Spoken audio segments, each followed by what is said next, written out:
यहाँ पर स्टेज के ऊपर बैठे हुए मजलिस इत्तेहादुल मुस्लिमीन के तमाम जिम्मेदारान जनाब डॉक्टर गफ्फार कादरी साहब, मौलाना महफूज रहमान साहब, पार्टी के तमाम जिम्मेदारान, मैं माजरत के साथ ये कहना चाहूँगा कि मैं हर एक का नाम नहीं ले सकता हूँ क्योंकि वक्त का तकाजा है। सबसे पहले तो मैं हाजी इसाक साहब को बहुत बहुत मुबारकबाद पेश करता हूँ। साथ ही साथ हमारे जितने दूसरे कॉरपोरेटर्स, उनके अपने अपने इलाकों के अंदर भी जो तरक्याती काम चल रहे हैं, उन सभी को मैं मुबारकबाद पेश करता हूँ कि आज अल्हम्दुलिल्लाह जब मैं इस रास्ते से आता हूँ तो मुझे कुछ साल पहले ये रास्ता कैसा हुआ करता था, ये इलाका कैसा हुआ करता था, और आज इस रास्ते पे जब मैं आता हूँ तो खुशी इस बात की होती है कि जिस यकीन और जिस भरोसे के साथ आप लोगों ने हमें चुन कर दिया था, ये रास्ता उसकी गवाही है। ये यहाँ पर जो लैंप्स लगे हुए हैं, जो बैरिकेड्स लगे हुए हैं, उससे यकीनन ज़ाती तौर के ऊपर इस बात की खुशी होती है कि आवाम ने जिन दुआओं से हमें नवाजा था, आज कहीं ना कहीं हमारी ईमानदार एक कोशिश है कि जितना हम कर सकते हैं उतना करने की पूरी कोशिश कर रहे हैं। मैं ये दावा तो नहीं करता हूँ कि सारे मसले हल हो चुके हैं, लेकिन कई सालों का हिसाब हम अगर 3-4 साल के अंदर ही अगर कर पाए हैं, जितना भी बदलाव आप देख रहे हैं शहर के अंदर, अगर आपका कोई कट्टर मुखालिफिन भी रहेगा तो वो भी इस बात की गवाही देगा कि नहीं, शहर के अंदर कुछ ना कुछ तो अच्छा जरूर हुआ है, कहीं ना कहीं कुछ ना कुछ बदलाव आपको देखने को जरूर मिल रहा है शहर के अंदर। आज इस शहर की सबसे बड़ी जो समस्या थी, जो सबसे बड़ा मसला था, वो पानी का था। मैं आपको इतना यकीन दिलाता हूँ कि अगले कुछ महीनों के अंदर जिस पानी के लिए हम लोग कई सालों से इंतजार कर रहे थे, वरना 8-8 दिन 9-10 दिन के बाद हमारे पास पानी आता था, एक मरतबा ये पानी की पाइपलाइन बनने के बाद, हमारे पूरे टाकियां बनने के बाद इंशाअल्लाह एक ऐसा वक्त भी आएगा जब औरंगाबाद शहर के अंदर हर रोज आपको पानी मिलेगा, और बहुत जल्द वो वक्त आने वाला है।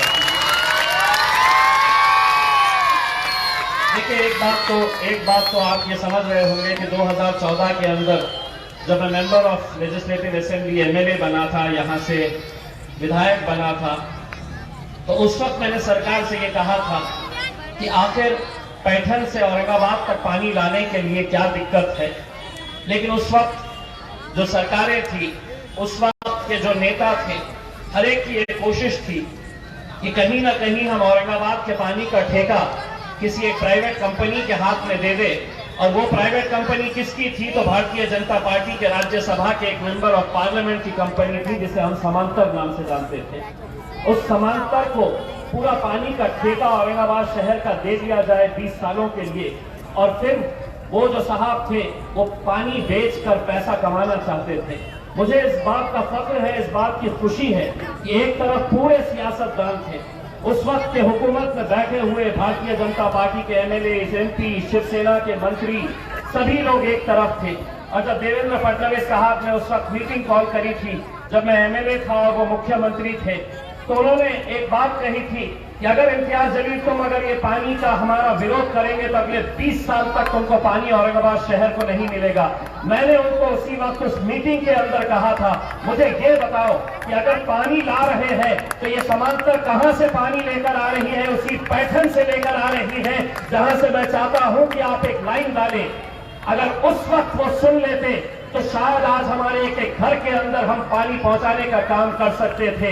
लेकिन उन्हें एक बात समझ में आई थी कि पूरे के पूरे एक तरफ खड़े हुए थे और मैं अकेला एक तरफ खड़ा हुआ था और सरकार को ललकार रहा था। और उसी ललकार का नतीजा है कि 7 साल के बाद क्यों न हो, लेकिन जो 2014 के अंदर मैंने मांग की थी, वो मांग के सामने सरकार को झुकना पड़ा, और आज वही काम सरकार कर रही है जो मैंने 2014 के अंदर बोला था।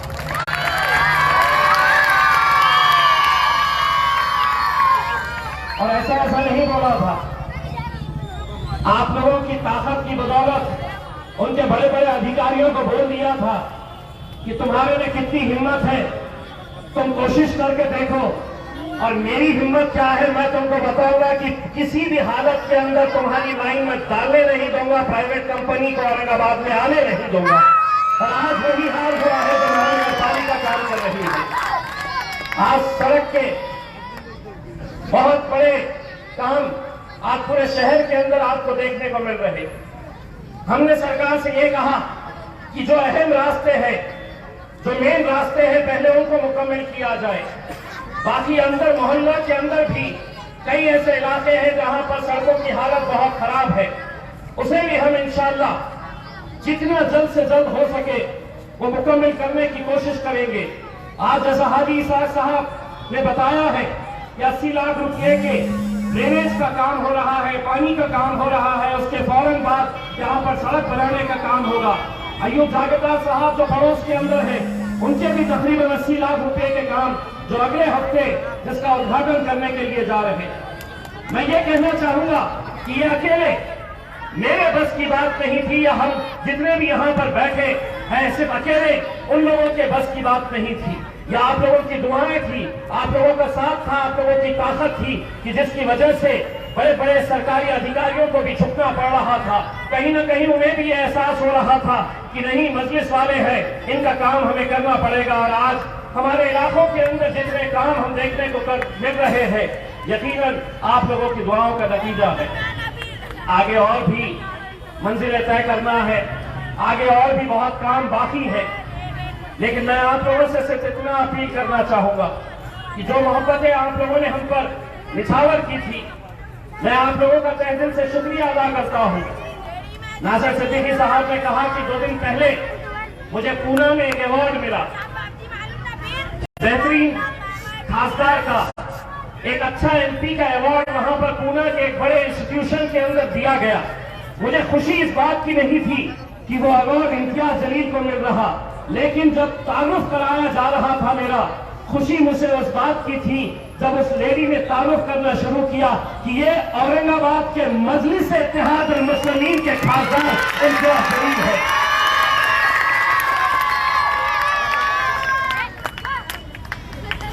आपको याद होगा जब हम पहली मर्तबा इस शहर के अंदर आए थे तो हमारे बारे में कैसी कैसी बातें की जाती थी, हमारे बारे में कैसा एक डर का माहौल तैयार किया जाता था कि एमआईएम आई है, मजलिस आई है, अब शहर के अंदर ऐसा होगा। कई ऐसे सियासतदान थे जिन्होंने ये बताया था कि आप औरंगाबाद शहर के अंदर दंगे होंगे, माहौल खराब होगा। लेकिन अल्हम्दुलिल्लाह इन 8 सालों के अंदर आपने देखा है कि जो लोग हमारे कट्टर मुखालिफिन थे, आज वो भी ये बात मानते हैं कि नहीं, पिछले 20 साल हमसे गलती हुई है। अगर इम्तियाज जलील पहले ही चुनकर आ जाता तो आज औरंगाबाद का नक्शा बदला हुआ होता। और सभी जाति, धर्म, मजहब के लोग ये बात का एतराफ करते हैं। मुझे अगर किसी अवार्ड से नवाजा जा रहा है तो वो सिर्फ इसलिए कि आज पूरी दुनिया देखती है कि जब पार्लियामेंट के अंदर करीब 550 मेंबर ऑफ पार्लियामेंट बैठते हैं, आधे से ज्यादा नहीं 80% ऐसे एमपीज होते हैं जिनका काम सिर्फ यही है कि बैरिस्टर असदुद्दीन अवैसी साहब तकरीर करने के लिए खड़े रहे तो उनके बारे में बैठे बैठे कुछ ना कुछ नुक्ताचीनी करे, उनके खिलाफ कुछ ना कुछ बैठे बैठे बोले। मैं जब भी खड़े रहता हूं कुछ ना कुछ सामने से बोलते हैं, लेकिन जब हम खड़े रहते हैं बोलने के लिए और हमारा बोलना खत्म होता है तो कट्टर भारतीय जनता पार्टी का मेंबर ऑफ पार्लियामेंट भी आकर कान में धीरे से बोलता है, इम्तियाज भाई बहुत सही बात बोले हैं आप। कहीं ना कहीं वो ये जानते हैं कि तुम्हारे मुंह में जबान इसलिए नहीं है कि तुम डरते हैं नरेंद्र मोदी से, तुम डरते हैं अमित शाह से, इसीलिए तुम्हारे अंदर एक खौफ है, तुम बोलने से डरते हैं। और मैं इसलिए बोलता हूं कि मैं किसी इंसान से नहीं डरता हूं, मैं डरता हूं तो सिर्फ अपने रब से डरता हूं।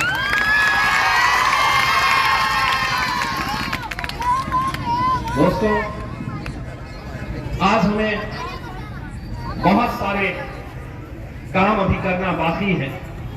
मैं तमाम मेरे कॉर्पोरेटर्स को, मजलिस के जिम्मेदारान को ये कहना चाहूंगा कि अगर हम मिलकर एक ताकत बनकर खड़े रहे तो हर काम हमारा आसान हो सकता है। 2 दिन पहले हम अदालत में थे। 2017 आपको याद होगा कि जब औरंगाबाद शहर के अंदर लोड शेडिंग हो रही थी, सुबह 5 घंटे, शाम में 5 घंटे लोड शेडिंग हो रही थी, लाइट नहीं रहती थी। उस वक्त मैं और मेरे साथ जितने भी यहां पर मजलिस के चाहने वाले, मजलिस के जिम्मेदारान थे, हम MSCB ऑफिस गए। दिन भर वहां पर आंदोलन चला और हमने तय किए कि अगर आज का आज इस शहर की लोड शेडिंग कैंसिल नहीं होती है तो हम चीफ इंजीनियर तेरे को उठने नहीं देंगे यहां से। उस दिन नतीजा यह हुआ कि पूरे महाराष्ट्र के अंदर सिर्फ एक ऑर्डर निकला और वो ये था कि औरंगाबाद से हम लोड शेडिंग को खत्म कर रहे थे। लेकिन हमारे ऊपर केस चला। 5 साल तक हम अदालत के चक्कर काटते रहे। सभी लोग, अभी 2 दिन पहले अदालत ने बाइज्जत बरी किया। अभी और भी बहुत सारे केसेस हैं। शराब की दुकान फोड़े हैं तो डकैती का केस लगा दिए हैं कि 235 रुपये उसमें से चोरी हुए हैं। पुलिस वाले समझे कि इसके ऊपर केसेस लगाते रहो तो कभी ना कभी तो डरेगा, कभी ना कभी तो दबेगा, कभी ना कभी तो घबराएगा, कभी ना कभी तो आगे नहीं आएगा। मैं उन सबको कहना चाहता हूं, तो मुझे जितना दबाने की कोशिश करेंगे उतनी ताकत के साथ खड़े रहूंगा और लड़ूंगा इंशाअल्लाह।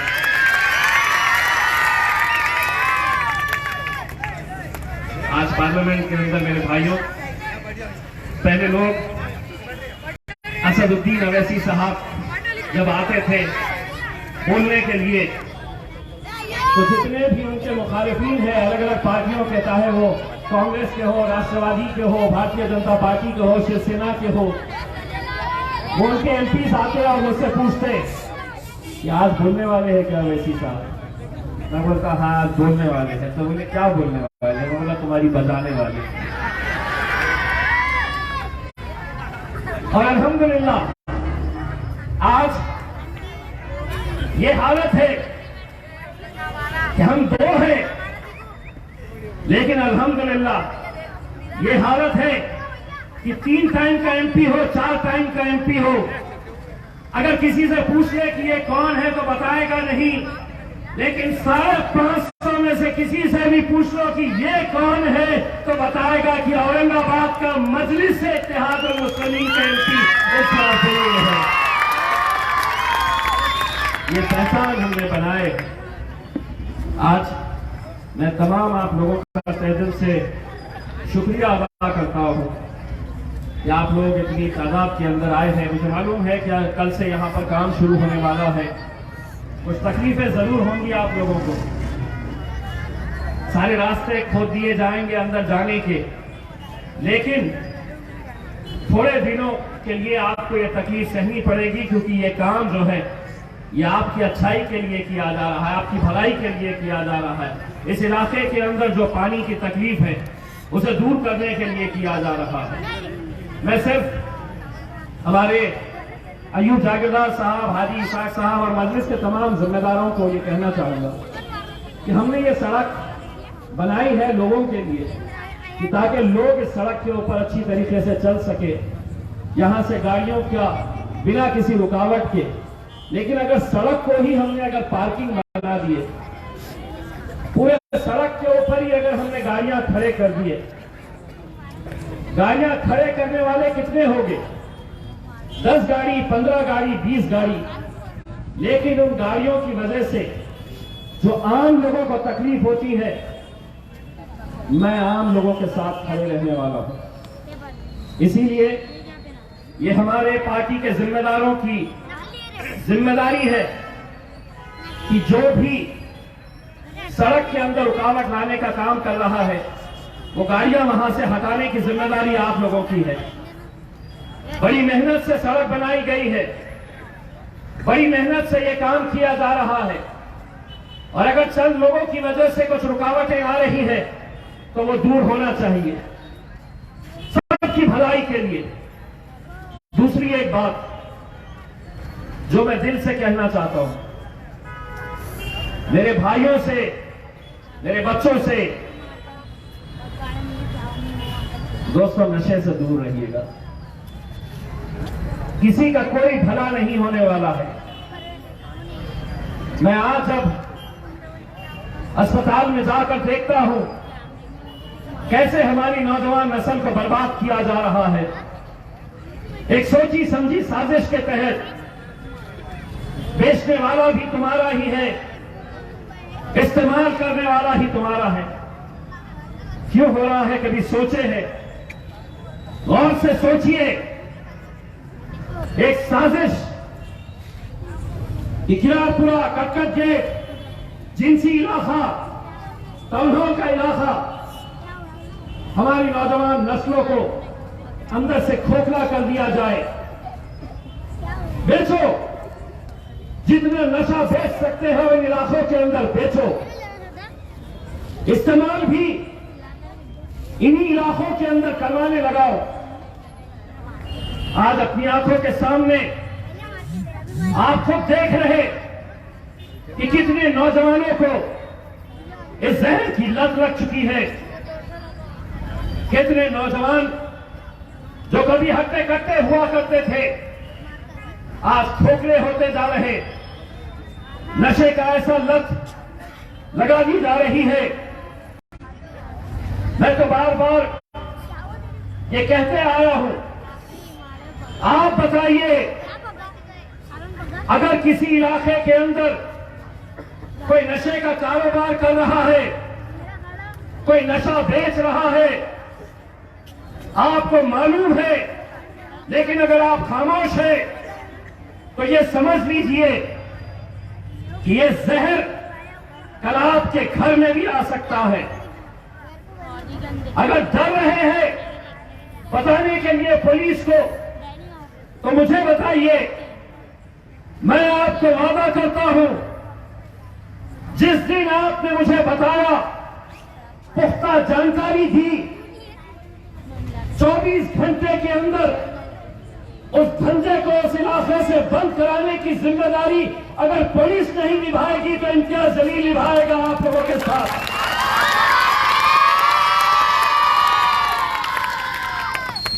मैंने साल 1.5 साल पहले एक ऐलान किया था कि अगर पुलिस ने इस नशे का कारोबार मेरे शहर से खत्म नहीं किया तो मैं पुलिस के खिलाफ मोर्चा निकालूंगा। पुलिस के पूरे बड़े अधिकारी मेरे पास आए और उन्होंने मुझसे वादा किया था कि हम ये खत्म करेंगे, लेकिन आज भी ये चालू है।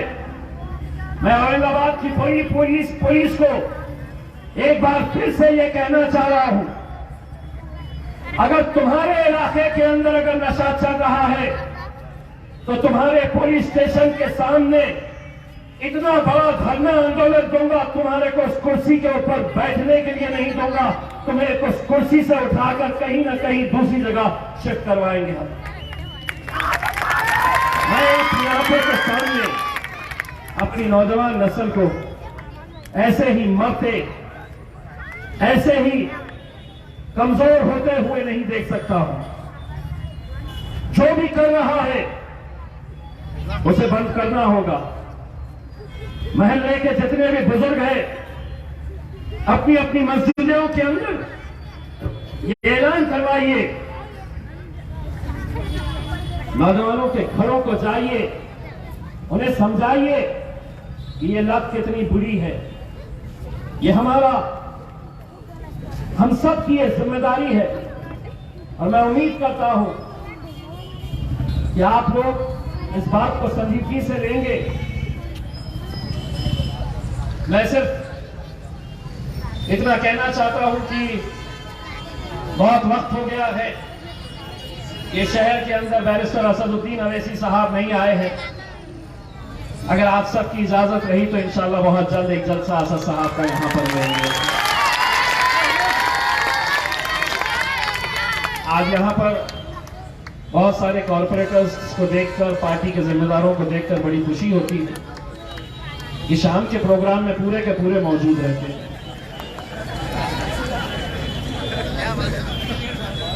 झंडा चढ़ाने के लिए जब बुलाया तो सिर्फ 5 है। इन सबको कह रहा हूं, सब याद रखा जाएगा। जो मजलिस के लिए काम करेगा वो मजलिस में रहेगा। ये अकेले के बस की बात नहीं है। इसीलिए मैं इन सबको और इन सबको ये कहना चाहता हूं कि साथी हाथ बढ़ाना, एक अकेला थक जाएगा, मिलकर बोझ उठाना। हम सब मिलकर इस शहर को खूबसूरत बनाए, शहर को अच्छा बनाए, इस शहर को मजबूत करें। मजलिस इत्तेहाद मुस्लिमीन के लिए बहुत बहुत शुक्रिया। वाक़ई